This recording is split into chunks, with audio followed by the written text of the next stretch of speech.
And welcome back to Lantern Quartz. Today's Lantern Quartz comes to us from Satoru. Oh, did you get that? Let me get this name right. Satoru Teo. You asked the question, what Lantern Quartz does Red from Pokemon belong into? And I'll be flat out honest, this is going to be a very, very boring answer. And the reason for that is actually partly due to the image you see here. Is the fact that apart from the Pokemon Origin series, there is no indication of what the hell Red's personality actually is. Because you play as Red in the games. And pretty much all of the protagonists have the exact same personality. Technically speaking, the personality of the protagonist is you. But beyond that, if you're going by just what they demonstrate in the games, their personality is nearly the same all the time. They're good guys. They're trying to do their best. Become Pokemon Master, all that, defeat the bad guy. That's about it. Then they actually made the anime, which is essentially Leaf Green or green.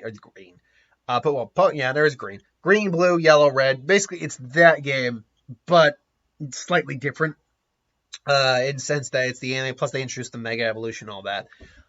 So it does give us at least an idea what kind of personality he has, and quite frankly, not the most interesting. He's your kind of bare bones character, if we're going to be honest.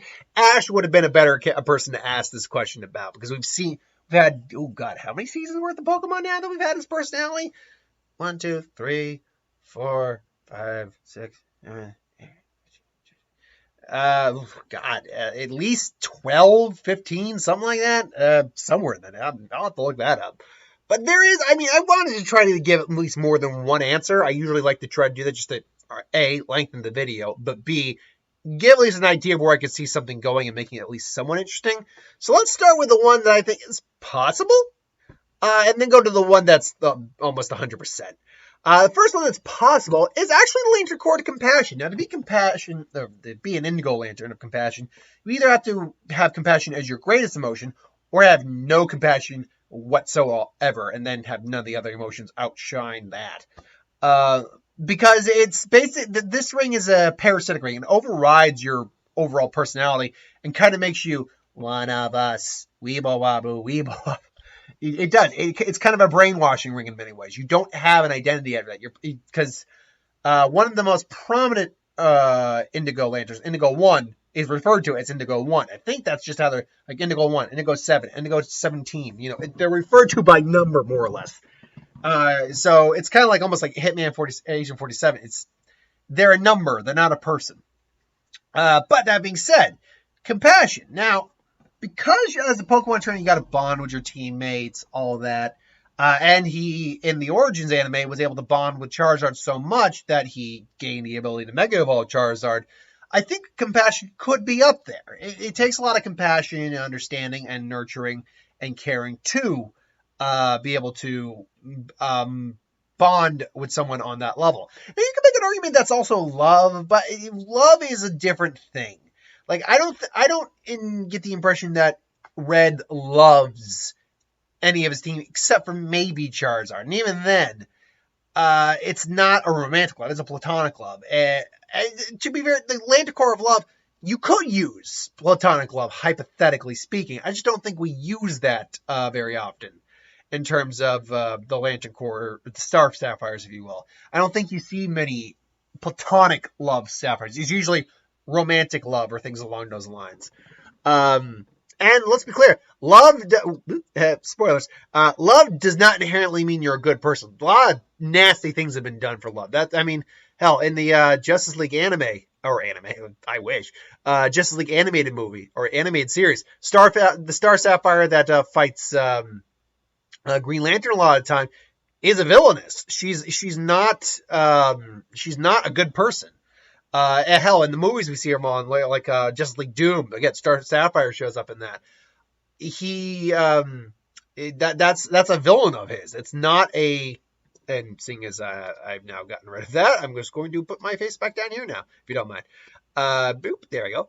So, yeah, you can make an argument for love, I suppose, but it's really, and he probably loves his mom, but that's not his driving force, it's not his driving emotion. To quickly go over a couple Lantern Cores that I know he's not going to qualify for. He's not going to qualify for Rage. It's just not going to happen. He's not going to. I don't think Fear, because here's the thing. Let's even look at the games for a second. Like, the grunts are kind of afraid of you just because of how powerful you are, but none of the main antagonists of Pokemon are ever really afraid of you. They find you more like an irritant, annoying, a threat to their plan, but they don't find you as someone to be afraid of. They're not afraid of you almost always.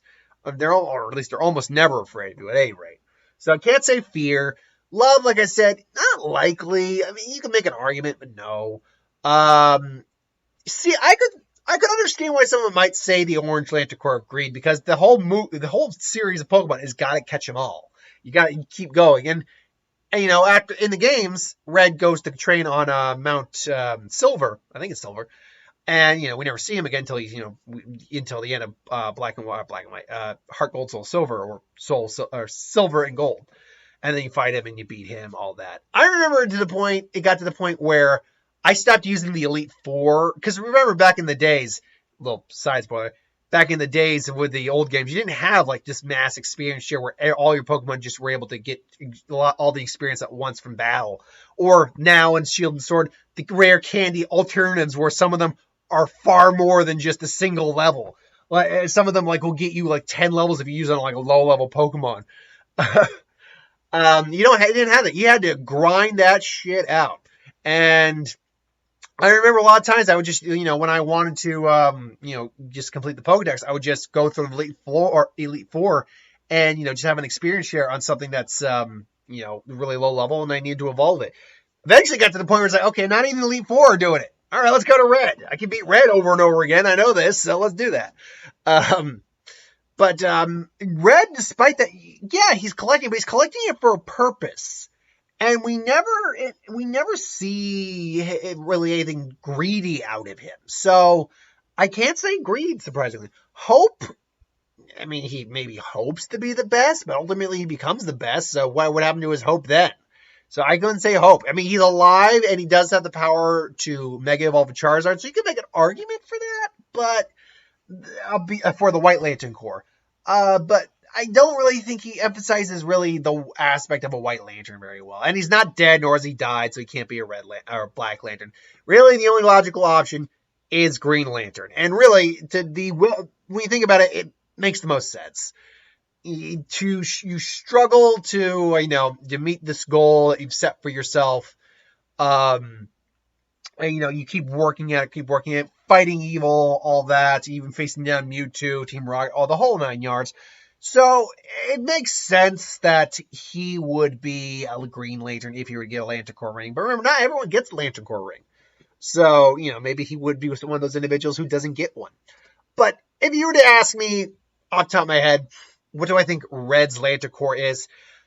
I think it's the Green Lanticore. I think it's the most likely. It's the most obvious. Sometimes the most obvious is the right answer. At least in this case. That doesn't mean I'm right. Maybe you think differently, and that's cool.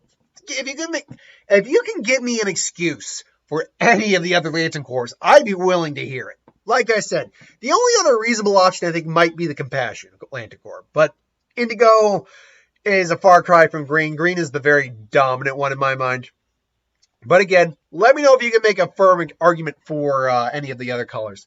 But until then, thank you for watching. I hope you enjoyed. Like, comment, share, subscribe. As always, you want us to review something, put in the comments below. Let us know. We'll do a review of it at some point. Ideas for Woodwind, Star, Super Magic, whatever, anything I do in the channel. Put in the comments below. Let me know. I'll do it at some point. So I'll be back tomorrow with another Who Would Win and What If. So keep your eyes up for those. Thanks and see you later.